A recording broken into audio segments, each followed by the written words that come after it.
Dr. Mariah, Emond. Did I say that right? Yes. Emond. Double bonus points. Thank you. Her presentation is on refueling the tanks. So Mariah, if you want to come up this way. Mariah has been, thank you. So Mariah has been a therapist for 18 years. She's worked within the court system, including family therapy, juvenile justice, and child welfare. Prior to being a therapist, she worked as an occupational therapist in a variety of healthcare settings. Her passion is in helping people be well, find peace and fulfillment in their lives, and enjoy the world around us. She is married, she has 2 children, and has lived in Delta since 2005. She is an entrepreneur at heart and enjoys the business side of life as well. On a sunny day, we would most likely find Mariah building something, or perhaps even on her paddleboard. All right, thank you. Okay. All right. Well, I did make you a presentation, but don't think it's all that fancy, because really it's quick and brief, right? So I want you to use your scoring guide, which is this thing that's attached to you, right? So I'm going to ask you a few questions, and you're going to score yourself, right? So 5 means, yep, I got that. I got that really well. 4, 3, so-so, 50% of the time. 2, and 1 is I don't know what you're talking about. It's just for your guide, right? But then I know what you feel like you're doing in your life, right? So get your scoring guide out. Ready? It's very experiential, right? It's just for you. You can hide your score if you want to, right? So if I said you could name right now to me 3 things that you do that are hobbies or activities, could you do that?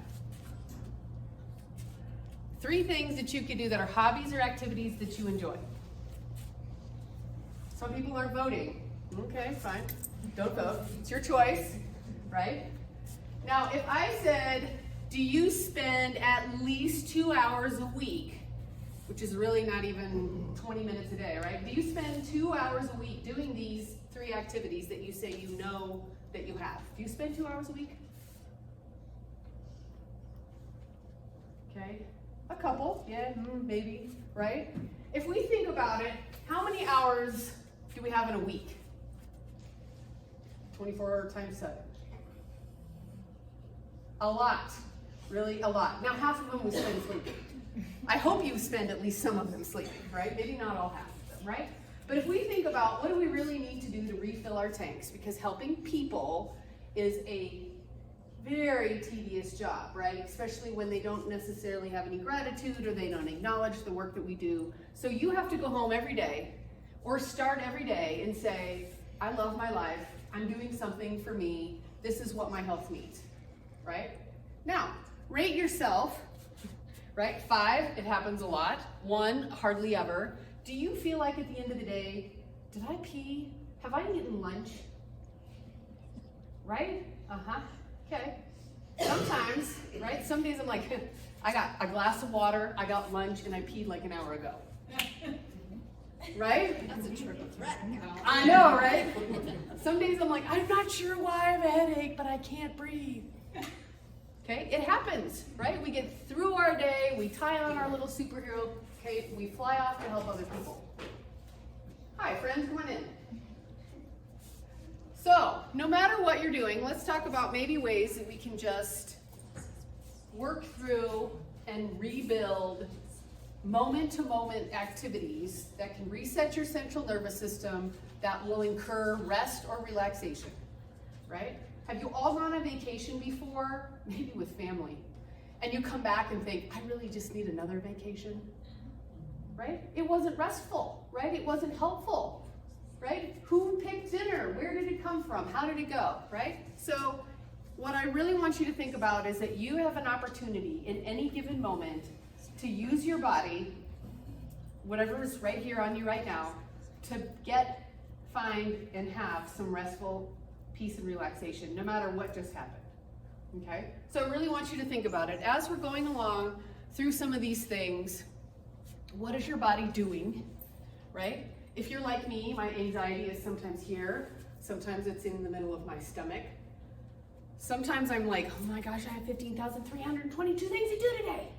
Okay, my mind is racing, I'm on fire, right? Other times I'm just like, oh, I'm so bummed out, I can't believe that just happened. I just can't believe that happened, right? While in the midst of your daily life, if you can just take one moment, check in. How am I doing? What just happened to me while this was happening to them or out there, right? If you just rush through your day and your mind has been racing or your body's been clenched, do you have teeth left at the end of the day? Or in the morning when you wake up, right? So I want you to really think about it. Your body is telling you the signs and symptoms you need to hear about what's going on. If you can check in and think about, you know what, that really was distressing. That really was a bummer. Maybe we lost a patient.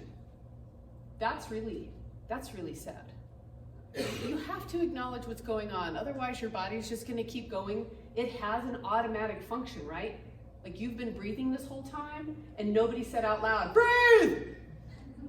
Okay? Your body's on automatic. So if you can just check in every now and then, take a little pulse. How am I? What's happening? Why am I distressed?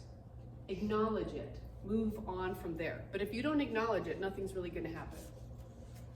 So once you've acknowledged what's going on, how's that going, there's 3 things that you can really do to bring about peace and calm to your central nervous system. You're trying to hack the vagus nerve, right? It's upset, or maybe it's fired up, right? And so what you really want is like a hug, right? There may be no one around us besides ourselves to hug. So what are you gonna do?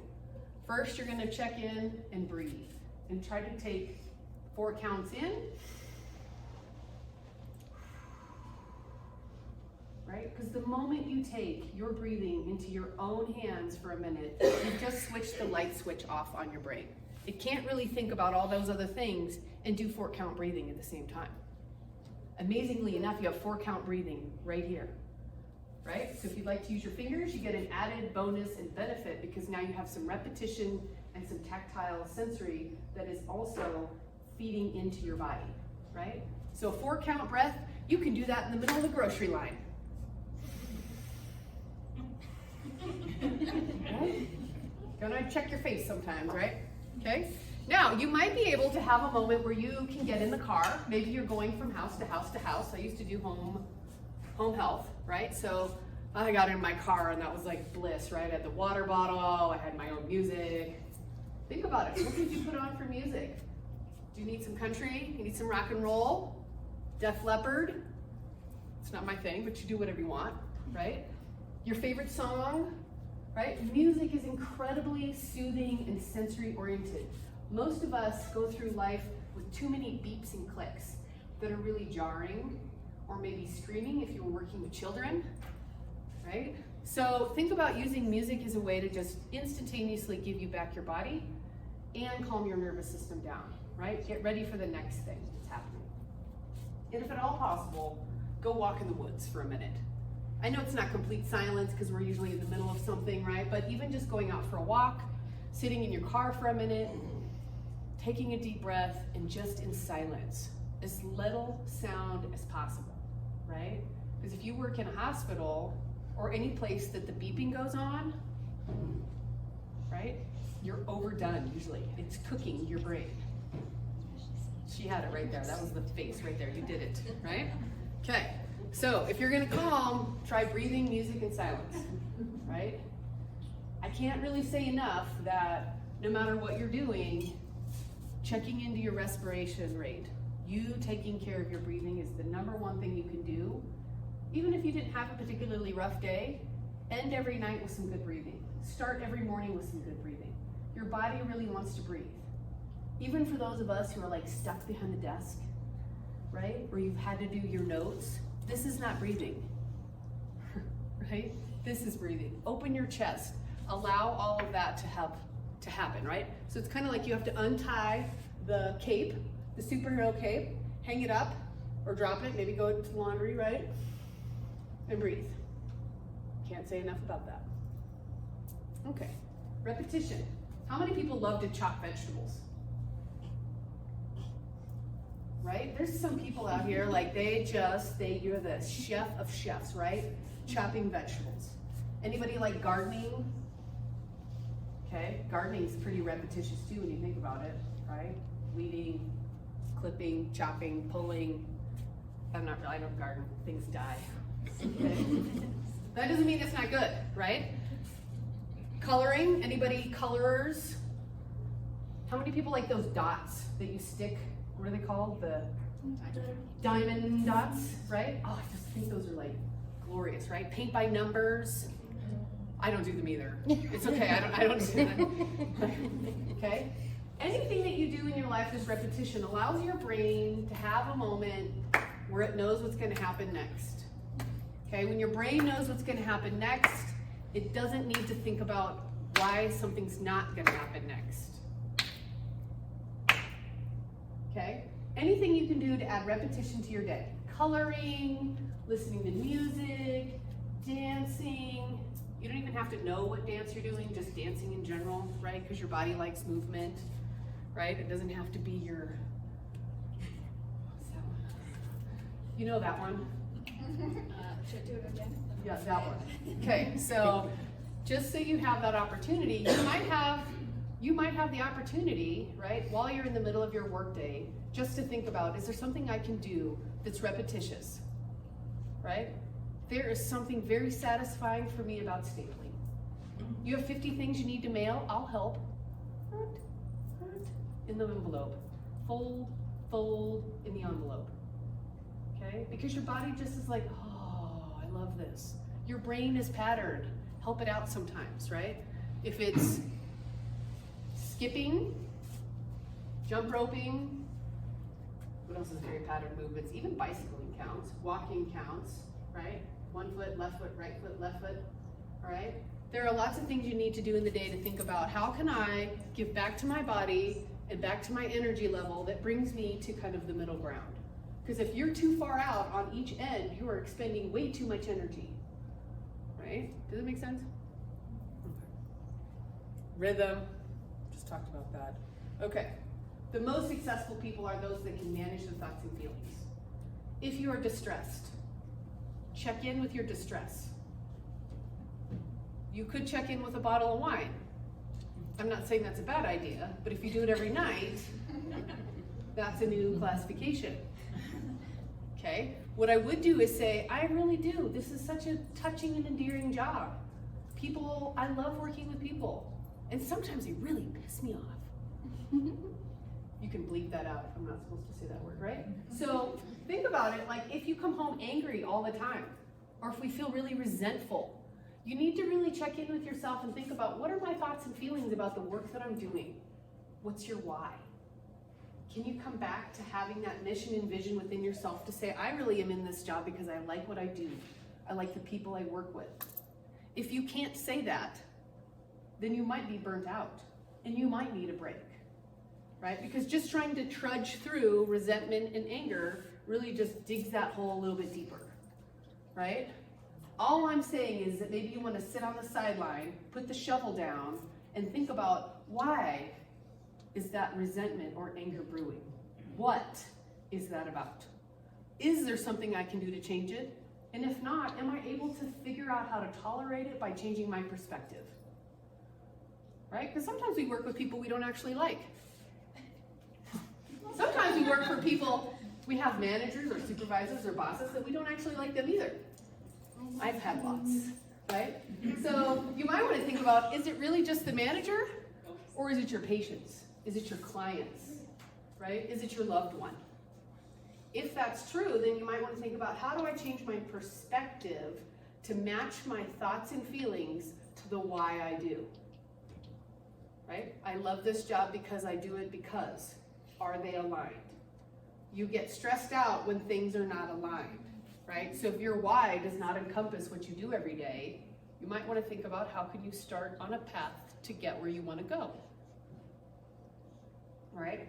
People often come to me and they're like, I'm so stressed out. I can't handle this anymore. I think, okay, well, tell me all about it. Right? Good therapist face, like, tell me all about it, right? Okay? And they tell me and they tell me and they tell me, and we go through this whole dialogue, and at the end of the day, I'm like, I'm not really sure why you have this job. Right? Because your job doesn't really match your why. Right? So you have to really think through this. Like, if you are in a why position and it's doing what it needs to do, then there's a multitude of jobs and success that you can have. The moment it's like, I'm not sure why I work here anymore, you need to think about taking care of yourself, right? Because once you get burnt and crispified from the job that you do every day, it's a little harder to come back to just regular self, right? And sometimes we look at our friends and we're like, oh, right? And they're just not them. Hopefully you have somebody in your life who you can check into to make sure that you're always on the right path, right? I think that's it. Oh, that's me. Look, I got it to wave. Okay, I'm in town. I work with a variety of professionals doing training and development, and I also work with professionals who just need a therapist. So, I'm here to help. I hope you have a great day. Thank you for all the work that you do. I talk really fast when I'm excited, so that's how you know I'm excited. I'm gonna leave a little pile of handouts here, right? That we didn't exactly do the whole thing, but at the top are some handling some common challenges, right? Drink your water, eat some good food, don't eat just sugar. She didn't look, yeah, right? So make sure that you think about this body that you're living in, thoughts, feelings, and nutrition. So, do you have any questions, comments, or feedback? Okay, I'll leave these around, like maybe over there, and if you're like, oh, I want one of those, pick them up, okay? Thank you. All right, thank you.